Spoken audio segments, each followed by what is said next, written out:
Assalamualaikum warahmatullahi wabarakatuh. Bismillahirrahmanirrahim. Alhamdulillahirrahmanirrahim. Wassalamu ala asyrafil anbiya wal mursalin wa ala alihi wa ashabihi ajma'in. La hawla wa la quwata illa billahil aliyil azim. Pemirsa rahmatullah, dalam perkembangan masalah keuangan yang itu erat dalam kehidupan manusia sejak masa bahkan pra-nabi, masa nabi, dan kemudian pada masa sekarang, ada selalu mengalami perkembangan dan perkembangan. Kalau dulu mata uang pada pra-nabi dan juga pada masa nabi dan juga beberapa abad berikutnya adalah berupa emas dan perak. Kemudian mengalami perkembangan, yaitu adalah ada uang yang terbuat dari logam-logam yang lain, ada logam biasa, kemudian ada tembaga, ada juga yang aluminium, lalu kemudian juga ada uang yang terbuat dari kertas, yang uang kertas ini kemudian ada underlying berupa emas, ya. Tapi kemudian beralih saat ini, mulai tahun 1971, itu dinyatakan oleh Amerika, dolar tidak lagi berunderlying dengan emas. Dan itu kemudian diikuti oleh negara-negara yang lain.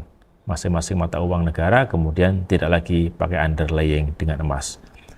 Lalu kemudian pada saat ini kita saksikan, ya, mulai tahun 2009, dikenalkanlah namanya cryptocurrency, ya, yaitu adalah aset digital yang menggunakan kriptografi dan teknologi blockchain. Dianggap bahwa ini adalah merupakan perkembangan teknologi yang luar biasa, karena blockchain ini satu teknologi yang punya banyak manfaat, diantaranya adalah untuk mengenerate dan membangun namanya cryptocurrency. Mulai tahun 2009 itu yang kita kenal namanya Bitcoin, ya, yang kemudian juga berkembang dengan uang-uang kripto yang lain yang begitu banyak. Tentu saja ini membuat kaum muslimin yang memang diperintahkan Allah Subhanahu wa Ta'ala untuk selalu taat kepada Allah, wa ati'ullah wa ati'ur rasul, tanpa batas waktu. Taatlah kamu kepada Allah dan kepada Rasul. Kapan itu? Tanpa batas waktu. Untuk aspek apa itu? Tanpa batas aspek. Di mana itu? Tanpa batas ruang. Ya.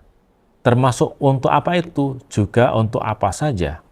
Termasuk untuk kepentingan mau pakaian kita, untuk ibadah kita, bahkan apa yang kita makan, termasuk uang kita.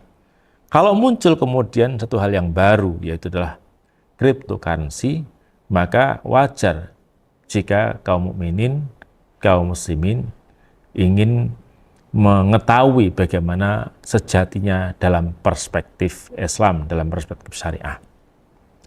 Lalu para ulama membahas hal ini, diantaranya adalah ini adalah pembahasan yang dilakukan oleh Istimewa Ulama Komisi Fatwa tahun 2021, ya, yang memberikan keputusan bahwa cryptocurrency ini, ya, bisa punya dua sisi.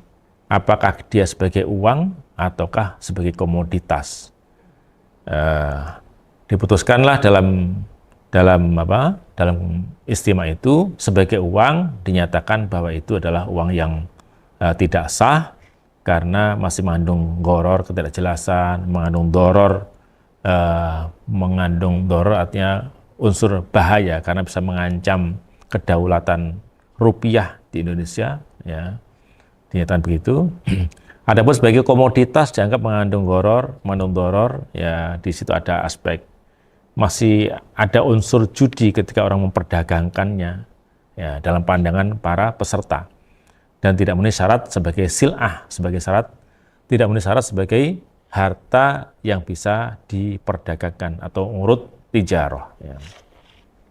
Namun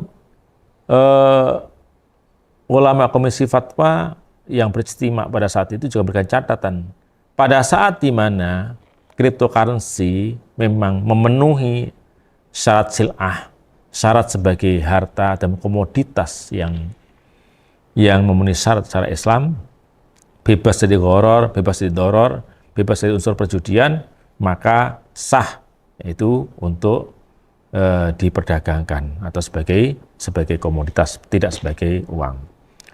Nah, di sini perlu kita lihat ya, secara objektif, artinya Komisi Fatwa yang punya otoritas untuk memberikan fatwa di Indonesia masih memberikan peluang ya jika ini memang kemudian ternyata memenuhi syarat. Nah, memang kalau kita lihat dan kita pandang ulama di dunia di luar Indonesia juga tidak satu kata dalam hal ini. Nah, bagaimana tentang saudara kaum muslimin yang telah memiliki ya saat ini telah memiliki ya uang kripto ini yang memang bisa saja satu kepingnya harganya berjuta-juta bahkan 1 miliar lebih ya. Saat ini ya, untuk Bitcoin misalnya harganya sungguh luar biasa ya, sudah 1 miliar lebih. Tentu ini adalah merupakan sebuah kekayaan ya, kekayaan. Terlepas bagaimana itu hukum jual belinya sebagainya sesuai dengan itu, sesuai dengan istimewa Komisi Fatwa yang tahun 2007. Tapi yang jelas ketika orang memiliki ini, ya setidaknya sudah terlanjur memiliki ini adalah bagaimanapun sebagai harta yang penting untuk diperhatikan, untuk dipenuhi kewajiban sebagai harta, yaitu adalah ditunaikan zakatnya apabila itu memang memenuhi nisab dan berlalu 1 tahun. Baik secara mandiri, uang kripto itu sendiri, ataukah digabung dengan emas, digabung dengan uang yang dimiliki, ya itu semua adalah diakumulasi dan kemudian dilihat apakah telah mencapai 1 nisab atau belum. Kalau mencapai 1 nisab, maka berarti dan berlalu 1 tahun, maka dia wajib menunaikan zakat dengan kadar 2,5%. Saya pikir demikian, ya semoga bermanfaat bagi kaum muslimin yang memang telah Allah karuniai rezeki berupa uang yang punya nilai yang luar biasa itu. Hadanallah wa iyyakum jami'an. Assalamualaikum warahmatullahi wabarakatuh.